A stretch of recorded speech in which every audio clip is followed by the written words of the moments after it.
56 দিনের মাথায় পুলিশের হাতে গ্রেপ্তার হয়েছেন। সিআইডির হেফাজত থেকে আদালতের নির্দেশে এখন তিনি সিবিআই এর হাতে। কিন্তু শেখ শাহজাহান গ্রেপ্তার হলেও তার অনুগামীদের দাপট কি আদৌ কমেছে? শুক্রবার শেখ শাহজাহানের পাড়া আকুঞ্জি পাড়ায় যখন সিবিআই চষে ফেলল, সেই সময় বিস্ফোরক দাবি করেছেন সন্দেশখালীর এক বাসিন্দা। তার দাবি, শাহজাহান গ্রেপ্তার হওয়ার পরেও তোলাবাজি সমানে চলছে। শাহজাহান তো গ্রেপ্তার, তার ছেলেরা এখনো টাকা তুলছে। আপনি গিয়ে দেখুন, আমি তো আপনাকে বলছি, এটা মেনে নেওয়া যায় না। গরিব মানুষ তো টোটো কারা কেনে? এই পরিস্থিতিতে অনেকেই প্রশ্ন তুলছেন, শেখ শাহজাহান সিবিআই হেফাজতে থাকাকালীনই যদি এহেন অভিযোগ ওঠে, তাহলে তিনি যখন এলাকায় ঘুরে বেড়াতেন তার দাপট কি রকম ছিল? সেই দাপটের আঁচ পেয়েছেন ন্যাজাটের সুন্দরখালীর বাসিন্দা জওহরলাল সরকার। তার দাবি, তার পরিবারের সম্বল 7 কাঠা জমি দখল করে নিয়েছিল শাহজাহান অ্যান্ড কোম্পানি, যার প্রতিবাদ করলে ফল হয় মারাত্মক। রেয়াত করা হয়নি বাড়ির মহিলাদেরও। নেজার থানা এলাকার রাজবাড়ি এলাকায় আমরা রয়েছি এবং আমার সামনে যে দুজন দাঁড়িয়ে রয়েছেন তারাও কিন্তু শাহজাহান শেখের অত্যাচার সহ্য করেছেন। আপনার কার বিরুদ্ধে অভিযোগ? শেখ শাহজাহান স্যার। কিভাবে অত্যাচার করেছে? অত্যাচার করেছে আমার নিজের সমর্থন নিয়ে 18 কাঠা জায়গা আমার কেড়ে নিয়েছে।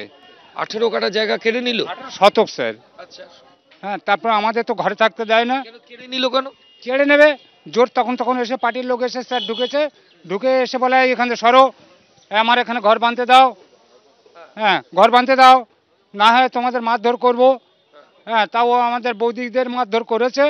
হ্যাঁ, আমরা কিছু বলতে পারছি না। এখানেও এসে কমপ্লেন করছি, এখানেও সে আর কোনো টার্গেট নিচ্ছে না। শেখ শাহজাহান আপনিও কি নেজার থানা এলাকাতেই? হ্যাঁ স্যার। স্যার, তার প্রশাসন কোনো কাজ করে দখল করেছে আপনার মূলত, তাই তো? হ্যাঁ, মারধরের অভিযোগ। হ্যাঁ, একা জওহরলাল নন, একা সুন্দরখালীও নয়। নেজাটের এলাকায় এলাকায় ঘুরলে এরকম ভুরি ভুরি ভুক্তভোগীদের সন্ধান মিলবে, যারা কোনো না কোনো সময় অত্যাচারিত হয়েছেন শাহজাহান ও তার দলবলের দ্বারা। তেমনই আরেকজন নেজাটের বয়ানমারির বাসিন্দা নেপাল মণ্ডল। তার অভিযোগ, জালিয়াতি করে 8 বিঘে জমি দখল করে নিয়েছে শেখ শাহজাহানের বাহিনী।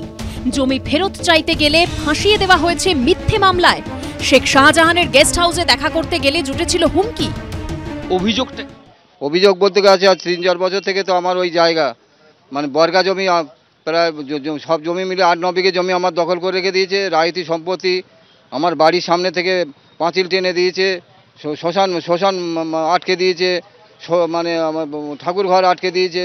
শাহজাহানের লোক, শাহজাহান, ওই নলিনী, আকবর, এরাই সব এসে তো হ্যাঁ অত্যাচার করছে, কোনো বিচার করেনি।